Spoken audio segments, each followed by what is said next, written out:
suaranya seperti itu adili Jokowi. Bapak melihatnya bagaimana? Ya itu kan ungkapan ekspresi kan. Ekspresinya bisa macam-macam. Ekspresi karena kekalahan di Pilpres bisa, ekspresi karena kejengkelan terhadap sesuatu bisa. Saya kira ini negara demokrasi. Saya kira ya biasa-biasa aja lah kalau saya menanggapinya. Bapak tidak terlalu memikirkan itu? Enggak. Tadi Bapak bilang mungkin saja ekspresi kekecewaan kalah Pilpres. Apakah Bapak menduga ada operasi politik tertentu? Ya bisa saja kan, masih ada yang belum move on, sehingga berusaha untuk mendowngrade. Saya harus tanya soal IKN, Pak. Karena efisiensi anggaran yang dilakukan pemerintahan saat ini tentunya akan berdampak pada pembangunan infrastruktur termasuk IKN. PNS juga yang rencananya pindah ke IKN ditunda. Apakah Bapak khawatir proyek IKN ini akan mangkrak, Pak? Enggak. Sekali lagi ya, di IKN ini adalah rencana lama. Rencana lama dari Presiden pertama kita, Insinyur Soekarno. Kemudian kita eksekusi. Dan memang kalau kita melihat secara makroekonomi, PDB ekonomi kita itu 58% itu berputar di Jawa. Padahal kita memiliki 17.000 pulau.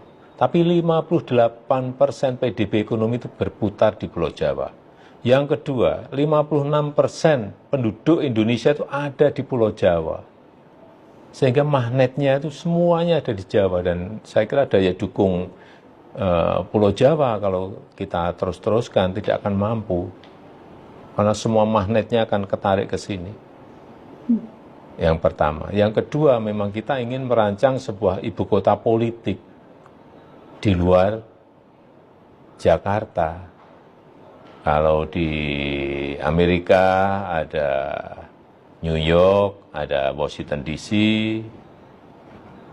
di mana Australia, ada Sydney, ada Canberra. Kenapa kita tidak merancang itu? Bahwa sekarang terlihat tidak berjalan sesuai dengan target, karena ada banyak target-target yang tidak terlampaui. Itu pertanyaannya, Bapak tidak melihat ini potensi mangkraknya besar? Oh, enggak. Sekali lagi, IKN ini adalah proyek jangka panjang. Bisa 10 tahun, bisa 15 tahun, bisa 20 tahun. Ini ibu kota yang pindah. Mau pindah rumah aja ruwetnya seperti itu, apalagi ini mempersiapkan perpindahan ibu kota. Jadi kesiapannya kan memang harus betul-betul sempurna betul baru pindah. Misalnya ASN kita mau kita pindah, sekolah anaknya siap belum? Kalau sakit, rumah sakitnya siap sudah beroperasi belum? Kan semuanya harus dihitung. Kalau ingin belanja, pasarnya siap belum?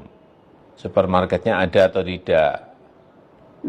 Kan semuanya harus disiapkan semuanya, tidak semudah itu.